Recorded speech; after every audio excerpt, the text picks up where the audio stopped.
नमस्कार दर्शकों, जेके प्राइम में आपका स्वागत है।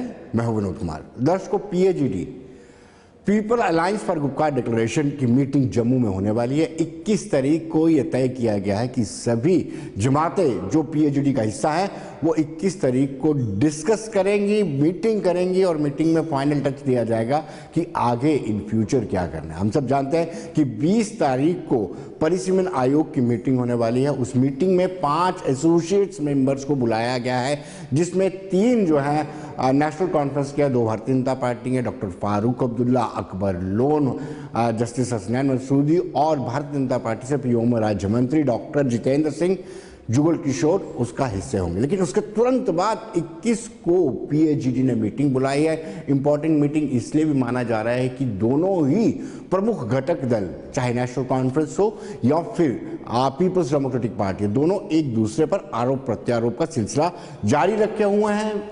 अगर हम बात माने तो उमर अब्दुल्ला ने ये कहा था कि पीपल्स डेमोक्रेटिक पार्टी ने बीजेपी से हाथ मिलाकर के सरकार जब बनाई थी तभी यह तय हो गया था कि 370 टूटेगा। लेकिन आने वाले दिनों में देखेंगे कि क्या 21 तारीख जो बैठक होती है उसमें किस तरीके से कोई नया फैसला लिया जाता है या नहीं।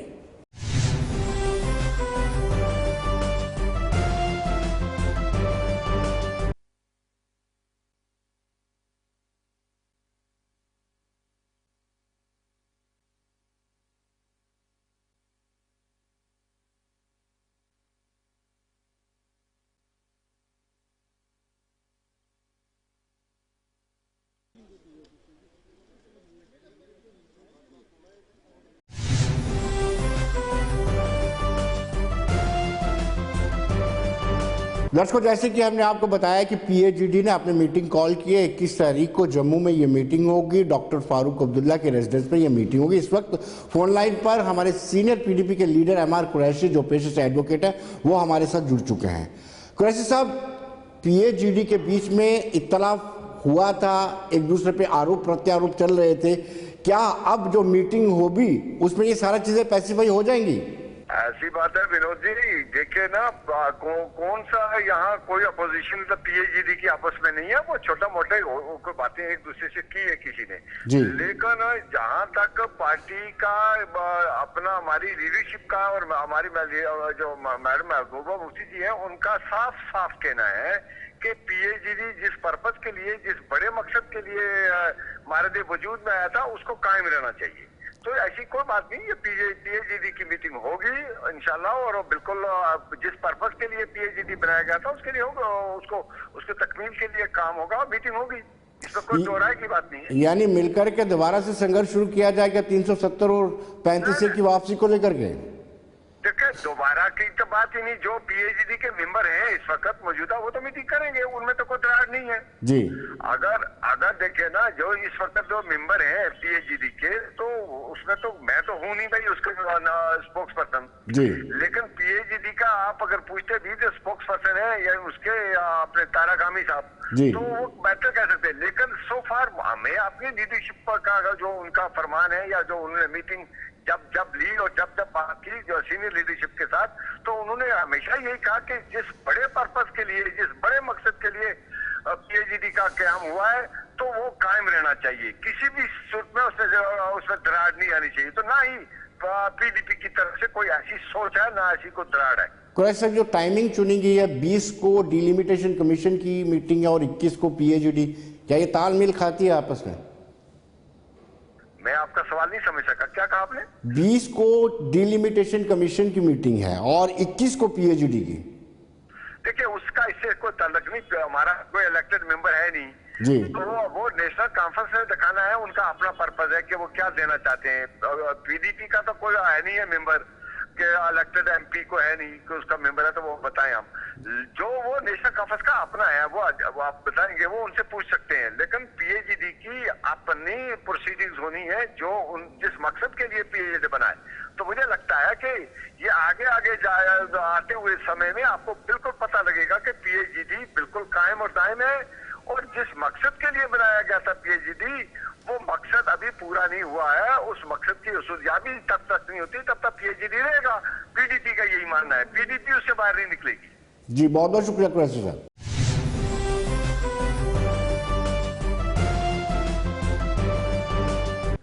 दर्शकों, फोन लाइन पर हमारे साथ प्रवक्ता पीएजीडी मोहम्मद यूसुफ तारिगामी, जो बड़े कद्दावर नेता हैं, वो हमारे साथ जुड़ चुके हैं। तारिगामी साहब, कुछ दिन पहले एक दूसरे पर आरोप प्रत्यारोप लगा रहे थे पीपल्स डेमोक्रेटिक पार्टी और नेशनल कॉन्फ्रेंस के उमर अब्दुल्ला ये बार बार कह रहे थे कि जब पीडीपी ने हाथ मिलाया था भारतीय जनता पार्टी से, तभी तय हो गया था कि जो स्पेशल स्टेटस मिला हुआ है जम्मू कश्मीर, वो आहिस्ता आहिस्ता छूट जाएगा या 370 वापिस हो जाएगा। क्या अब जो मीटिंग होने वाली 21 में, इसमें तालमेल समन्वय बन पाएगा? नहीं, देखिए, जहाँ तक ऐसे मामलात का ताल्लुक है जिनका जिक्र आपने किया जी, मैं ये वाजे करना चाहता हूँ कि जहाँ तक people's alliance for Gupkar declaration का ताल्लुक है, ये कई पार्टियों पर मुश्तमिल एक प्लेटफॉर्म है जी, जिसका एक मखसूस एजेंडा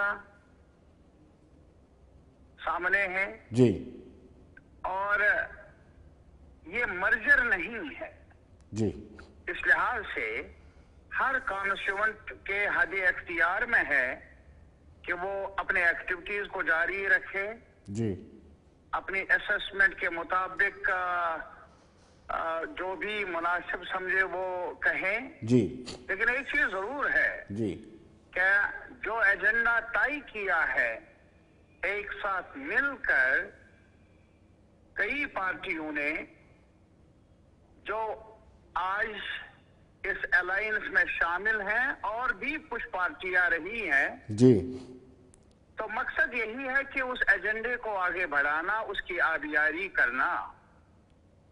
जी, और इस वजह से जैसा कि अभी आपने जिक्र किया जी, कुछ एक कमेंट का, तो उसके बाद शायद ये भी अखबार में खबर छपी है कि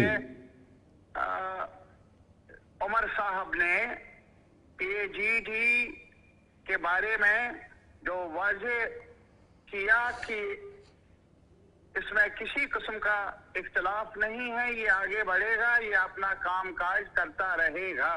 जी, ये तो कहा उन्होंने बरमला। कहने का ये मतलब है जी, कि जहां कई बातों पर अलग अलग राय भी हो सकती है पीएजीडी के कॉन्स्टिट्यूएंट्स में, जी, वहाँ एक रिश्ता है, एक कुछ हुदूद मुकर्रर किए हैं हमने जी, इस एजेंडे को आगे बढ़ाने के लिए। और एजेंडा है क्या हमारा? जी, एजेंडा हमारा ये है कि जो कानूनी हैसियत है जी, हमारे erstwhile state of Jammu and Kashmir जी, की कॉन्स्टिट्यूशनल हैसियत, उसको बहाल किया जाए और जो बगैर पूछे, बगैर बहस के, बगैर स्टेक होल्डर्स की राय के जी, जो कुछ किया गया वो हमारी नजर में गैर आईनी है, गैर कानूनी है। और लेकिन तारिगामी साहब में है न जम्मू कश्मीर के आवाम। तारिगामी साहब, उन दलों का क्या कहेंगे जो पहले आपका हिस्सा थे? पीपुल्स कॉन्फ्रेंस की बात करें, मैंने एक चीज बताई, एक चीज गुजारिश की जी, कि ये एक वॉलंटरी एक प्लेटफॉर्म है, इसमें कई और लोग शामिल होंगे और कभी कभी कुछ एलिमेंट्स, कुछ लोग किनारा कशी भी अख्तियार कर लेंगे। जी, देखिए, एक पार्टी अगर बने, एक पार्टी उसमें भी कोई आता भी है, कोई जाता भी है, जी, लेकिन जहां तक हमारा ताल्लुक है ये एक प्लेटफॉर्म है अलग अलग इकाइयों पर मुश्तमिल कुछ मखसूस एजेंडे को पाए तकमील तक पहुंचाने के लिए। जी, रास्ता लंबा है, तो इसमें लाजमी तौर पर कभी नए कुव्वतें भी साथ देंगी और कभी कभी ऐसा भी मुमकिन है कि कुछ रहनुमा या कुछ तंजीमें जी, साथ देने में। तारिगामी साहब, आखिरी सवाल आपसे ये जानना चाहूंगा, जब से 3 कानून वापस हुए हैं तब से पीएजीडी की उम्मीदें बढ़ गई हैं। कैसे लगता है आपको, ये भी कानून वापस हो सकते हैं जो संवैधानिक बदलाव हुआ था 5 अगस्त 2019 को?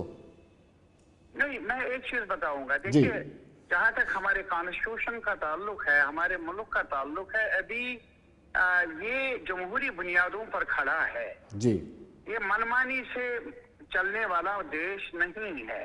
राइट। और यहाँ मेरे ख्याल में आप सुन लीजिए, अभी हमारा जो कॉन्स्टिट्यूशन है जी वो ऑपरेटिव है।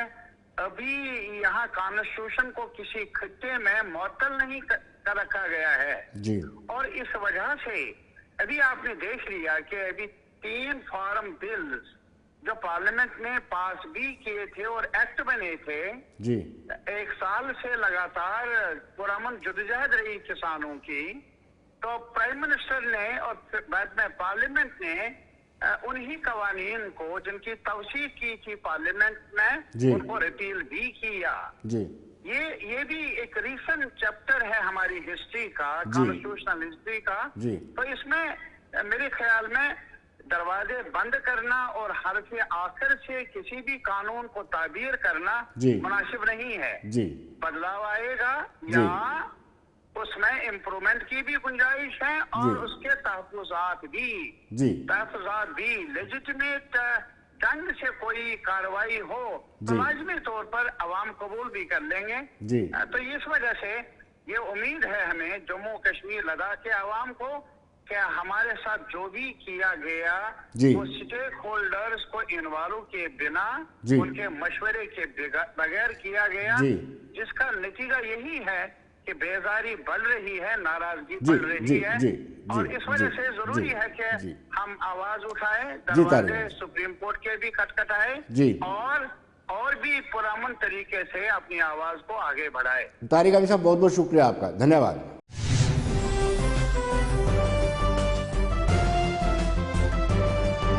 तो दर्शकों, बीजेपी ने इन दिनों कैंपिंग की हुई है पुंछ और राजौरी में, क्योंकि बीजेपी चाहती है कि पहाड़ियों को एसटी का दर्जा मिले। जब एसटी का दर्जा मिलेगा तो उनको अल्टीमेटली राजनीतिक आरक्षण मिल जाएगा और यही कोशिश बीजेपी कर रही है। आज बीजेपी ने अपनी रैली के दौरान रविंद्र रैना ने साफ कहा कि गुजर बकरवाल समुदाय को, एसटी समुदाय को पीपल्स डेमोक्रेटिक पार्टी और नेशनल कॉन्फ्रेंस ने दबाने की कोशिश किया है। उनका राजनीतिक इस्तेमाल जरूर किया है, लेकिन उनकी भलाई के लिए, उनके उत्थान के लिए कोई भी ऐसा बड़ा कदम नहीं उठाया। पहले दिखाते हैं रविंद्र रैना का क्या।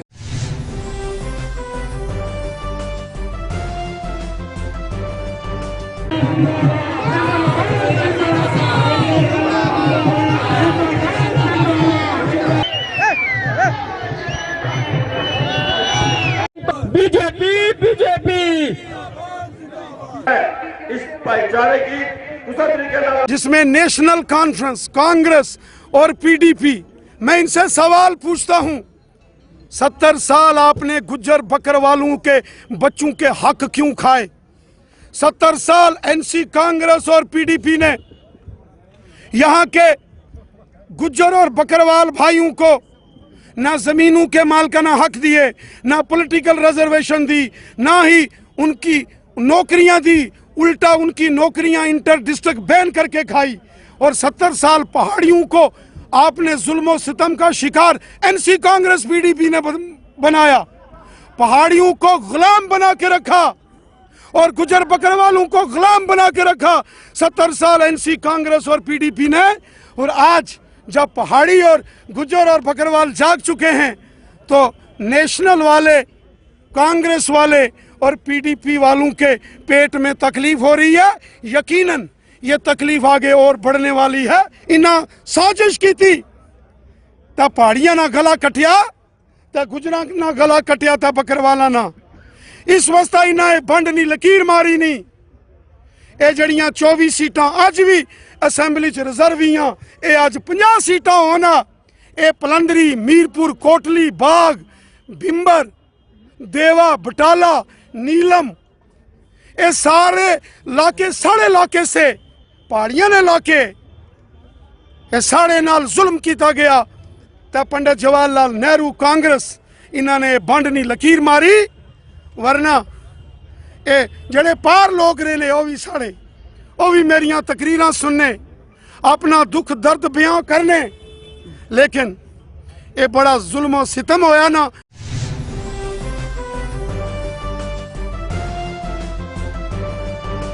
दर्शकों, महबूबा मुफ्ती जो पीडीपी की अध्यक्षा हैं, वो कल रात को जम्मू पहुंची हैं और आज से उन्होंने राजनीतिक गतिविधियां तेज कर दी हैं।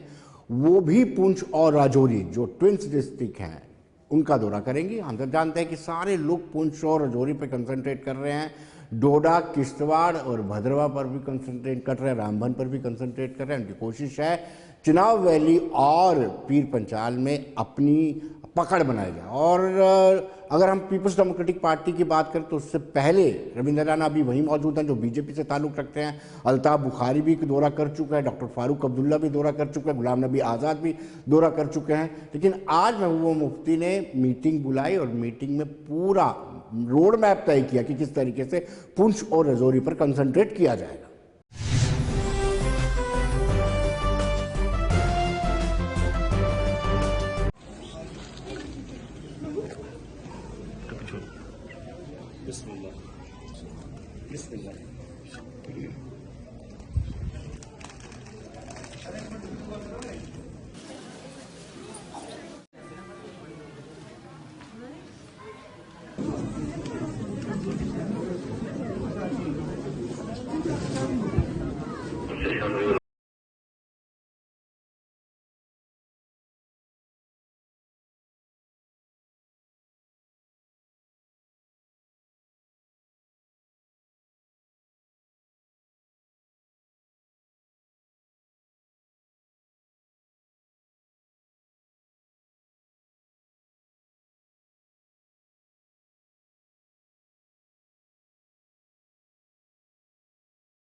दर्शकों, फोन लाइन पर हमारे साथ पीपल्स डेमोक्रेटिक पार्टी के प्रवक्ता और फॉर्मर एमएलसी फिरदौस टाक जुड़ चुके हैं।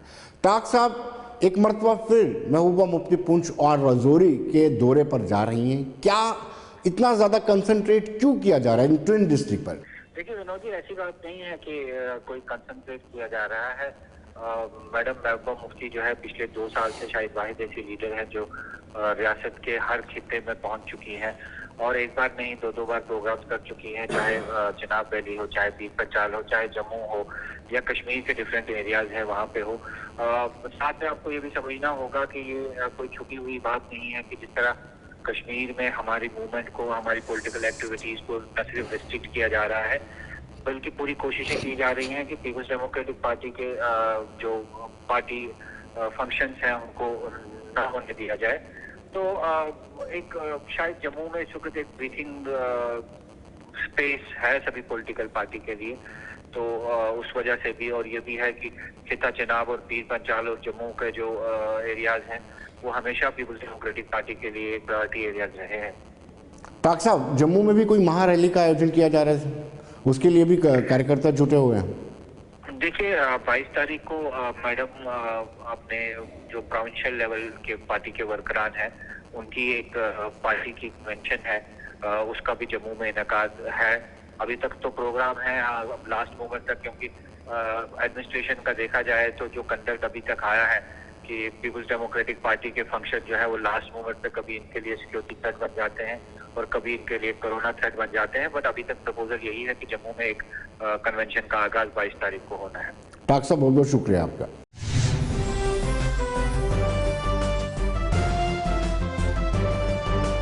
दर्शकों, ओबीसी के प्रतिनिधि मंडल ने कुछ रोज पहले उपराज्यपाल मनोज कुमार सिन्हा से बातचीत की थी और उपराज्यपाल मनोज कुमार सिन्हा ने कहा था कि 15 दिसंबर तक आरक्षण के मुद्दे को सुलझा लिया जाएगा, लेकिन अभी तक कोई ऐसा राजभवन से ऐसा आदेश नहीं आया। हमने बातचीत की, आइए देखते क्या कहना है उनका।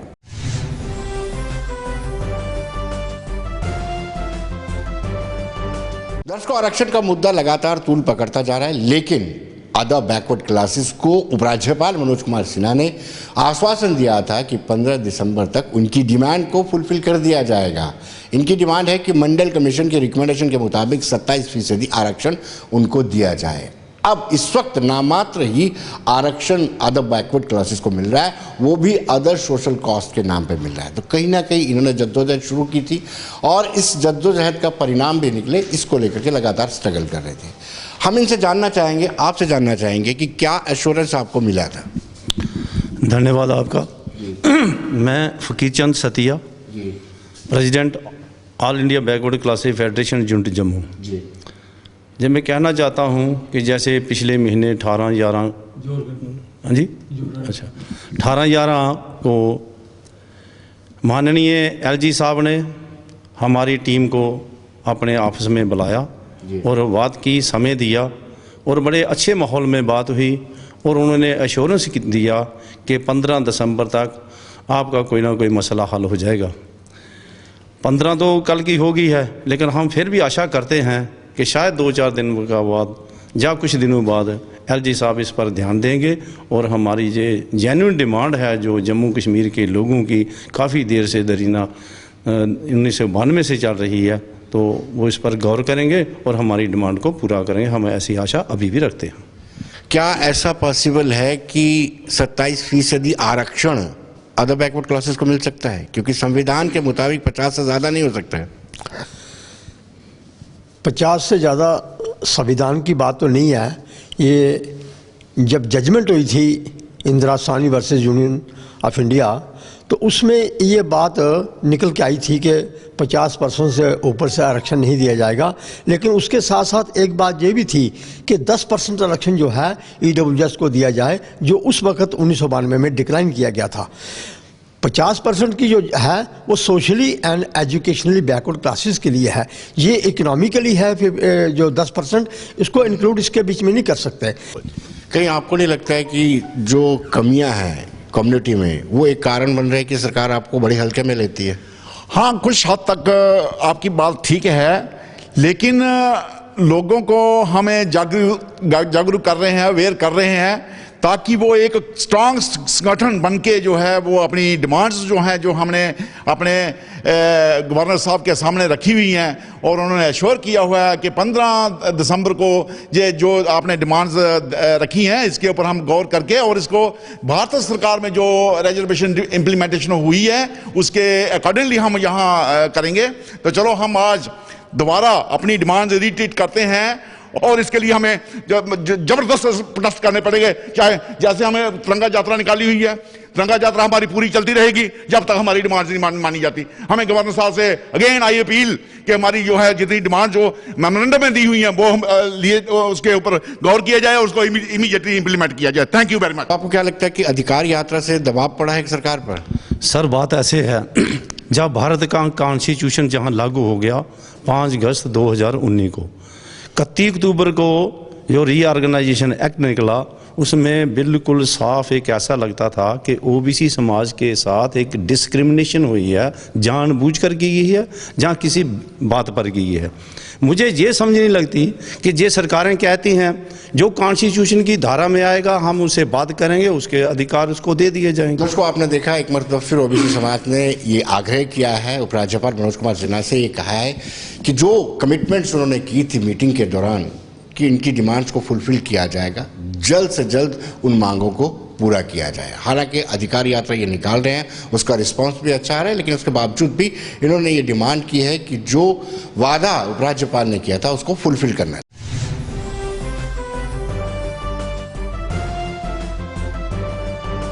दर्शकों, पंचैरी और मोंगरी टीम जम्मू ये डिमांड कर रही है कि उनको एक अलग से विधानसभा कॉन्स्टिट्यूंसी मिलनी चाहिए।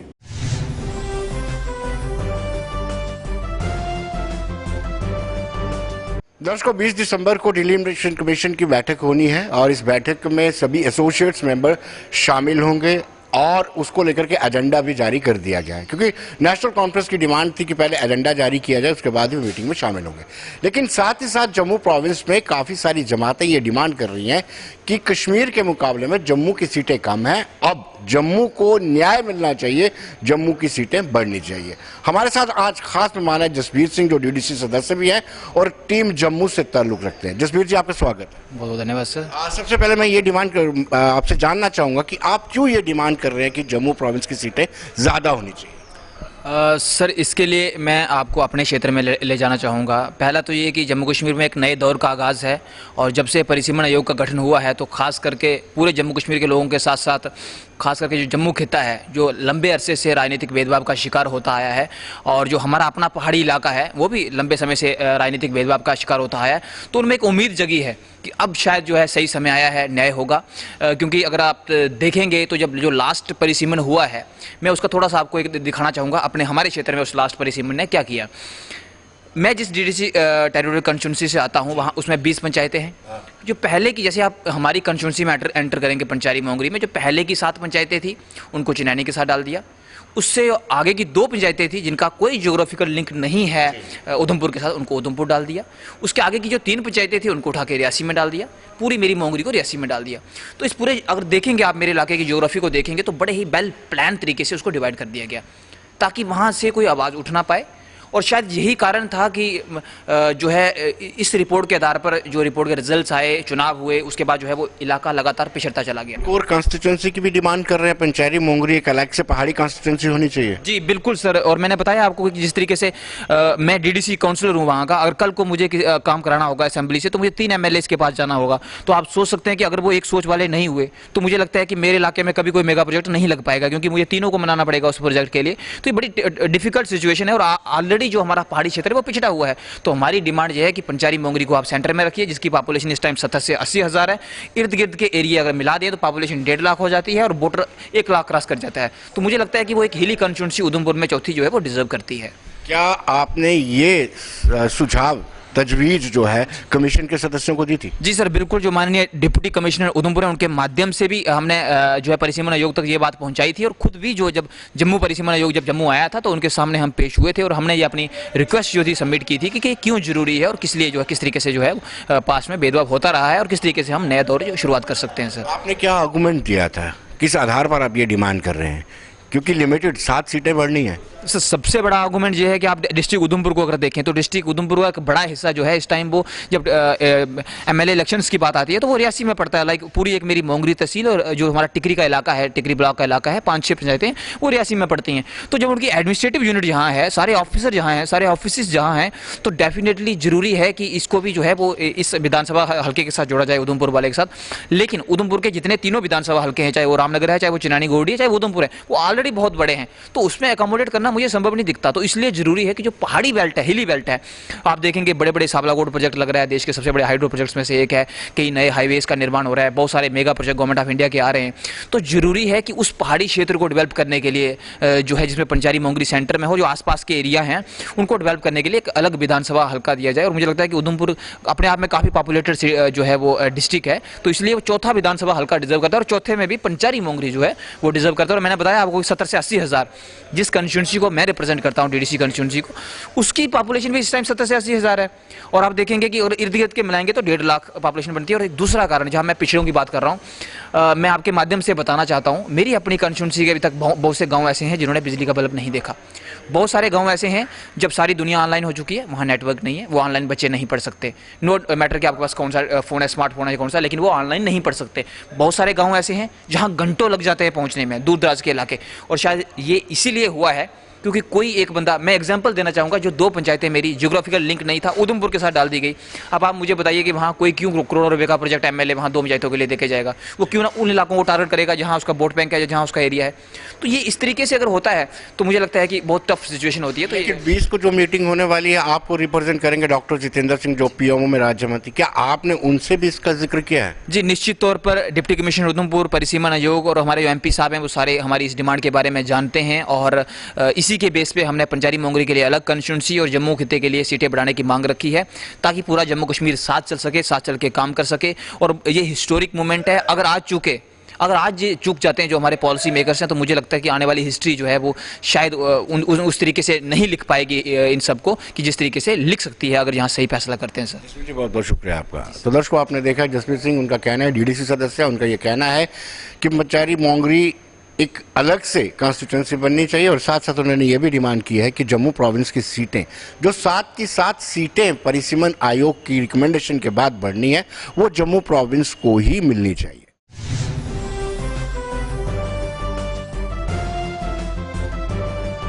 तो दोस्तों, बने रहिए देश दुनिया की खबरों के लिए और मुझे दीजिए इजाजत। नमस्कार।